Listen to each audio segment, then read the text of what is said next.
ایک اور روایت بخاری سے پیش کی جاتی کہ جی رفع الیدین نہ کرنے کی روایت بخاری میں ہے. اچھا بھی کہاں ہے؟ بخاری میں ہے. ایک شخص آیا مسجد میں، اللہ کے رسول بھی بیٹھے تھے، وہ مسجد میں آئے، اس نے نماز پڑھی. نماز پڑھنے کے بعد اللہ کے رسول کے پاس آیا، گویا آپ اسے دیکھ رہے تھے نماز پڑھتے ہوئے.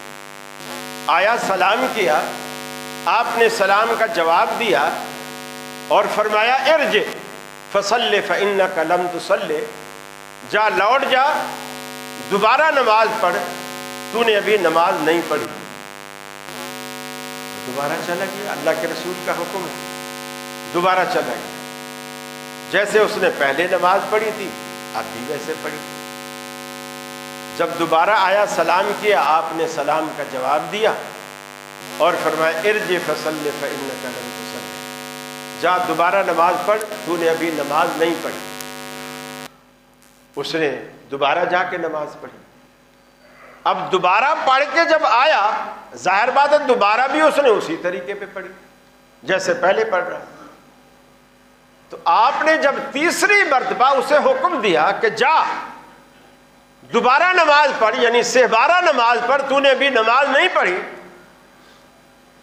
تو اب وہ شخص اپنی ہار مان کے کہتا ہے یا رسول اللہ صلی اللہ علیہ وسلم، مجھے جیسی نماز آتی ہے میں بار بار ویسی پڑھ رہا ہوں، اور آپ کہتے ہیں یہ نماز نہیں ہے، تو پھر مجھے بتائیے میں نماز کیسے پڑھوں، میں نماز کیسے پڑھوں.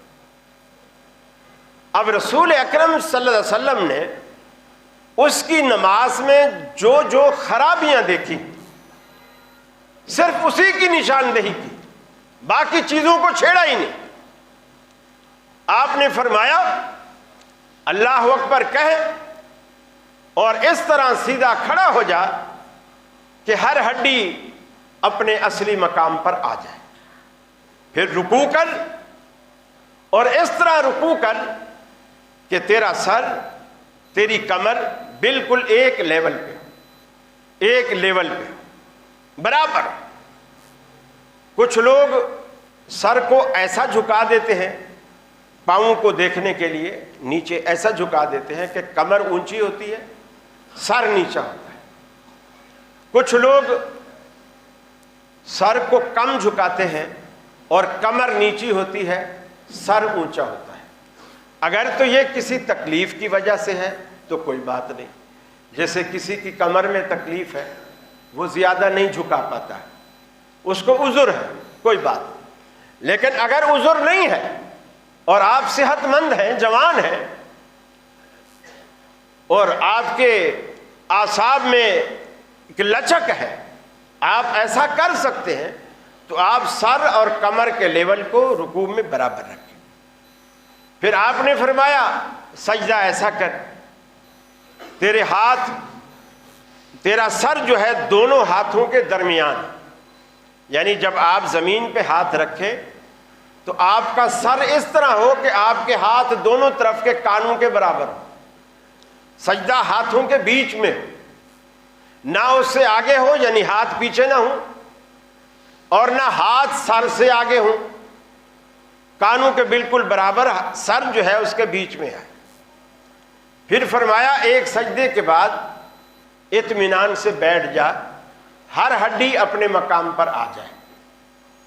اسی طرح آپ یعنی تسلی سے، ایسا نہیں کہ اٹھتے ہوئے بس اللہ اکبر کیا، ابھی پورے بیٹھے بھی نہیں پھر دوبارہ اللہ اکبر، نہیں، آپ اٹھ کے بیٹھیں اطمینان کے ساتھ اور اس میں دعا پڑھیں اللہم اغفر لی ورحمنی واہدنی وعافنی وارزقنی، یہ آپ دعا پڑھیں اور پڑھنے کے بعد پھر آپ اللہ اکبر کہہ کر آپ دوسرے سجدے کے لیے جائیں. یہ طریقہ اس کو بتایا. اس میں رفع الیدین نہیں بتائی، اس میں رفع الیدین نہیں بتائی. کہتے ہیں دیکھو اگر رفع الیدین بھی نماز کا کوئی حصہ ہوتا تو اللہ کے رسول اسے بتاتے. اور کمال بات یہ ہے، اصل میں شریعت جو ہے نا چور بازاروں کو بالکل بھی راستہ نہیں دیتی، چور بازاری کے سارے دروازے بند کرتی۔ کمال بات یہ ہے کہ جب اللہ کے رسول نے اسے نماز بتائی، طریقہ نماز کا، اللہ اکبر کہہ کر ہر ہڈی اپنے اپنے مقام پر آ جائے، یہ تو بتایا، لیکن اس پہلی اللہ اکبر کے ساتھ بھی رفع الیدین نہیں بتایا۔ پہلی رفع الیدین جو نماز میں ہر کوئی کرتا ہے، آپ نے اسے وہ بھی نہیں بتایا، اس لیے کہ آپ کی عادت مبارکہ تھی کہ آپ جب کسی میں خرابی دیکھتے تو ڈائریکٹ اسی چیز کی اصلاح کرتے جو خراب تھی، جو صحیح وہ کر رہا تھا اس کو نہیں چھیڑتے۔ اگر عدم ذکر سے یہ ثابت ہو گیا کہ رکوع پہ جانے والی رفع الیدین نہیں ہے، اس میں ذکر نہیں ہے، یہ نہیں ہے کہ نہیں کیا، ذکر نہیں ہے، رکوع سے اٹھنے والی رفع الیدین یہ نہیں ہے کہ نہیں کیا یا اسے کہا کہ نہ کر، نہیں، ذکر نہیں، تو پہلی رفع الیدین کا بھی تو ذکر نہیں ہے نا۔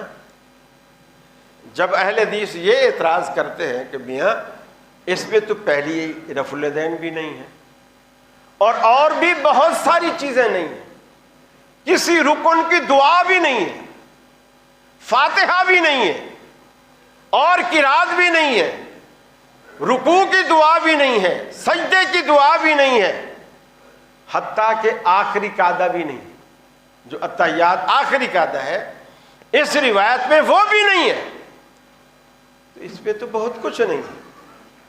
اگر اس حدیث سے رفع الیدین کا ترک ثابت ہوتا ہے تو پھر آخری اتحیات کا چھوڑنا بھی اور پہلی رفع الیدین کا چھوڑنا بھی، دعاؤں کا نہ پڑھنا بھی، سب کچھ اس سے ثابت ہے۔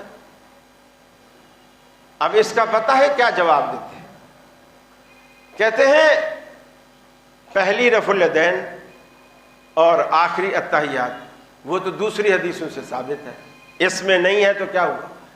دوسری حدیثوں میں ثابت ہے۔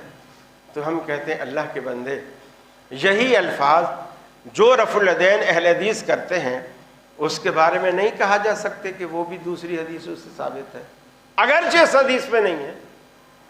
اس حدیث میں یہ نہیں ہے کہ آپ نے رفع الیدین اسے نہ کرنے کو کہا، نہیں، صرف آپ نے بتایا نہیں، ذکر نہیں اس کا، جیسے پہلی کا نہیں بتایا اسی طرح دوسری، تیسری، چوتھی کا بھی نہیں بتایا، اسے رفع الیدین نہیں بتائی، کوئی سی بھی نہیں بتائی۔ اب جب وہ دوسری حدیثوں سے ثابت ہے تو جو رفع الیدین اہل حدیث کرتے ہیں وہ بھی تو دوسری حدیثوں سے ثابت ہے جو آپ پچھلے جمعے کو سن چکے ہیں۔ یہ بات معمولی نہیں ہے، بہت بڑی بات۔ فرمایا وَمَن يُشَاقِقِ الرَّسُولَ مِن بَعْدِ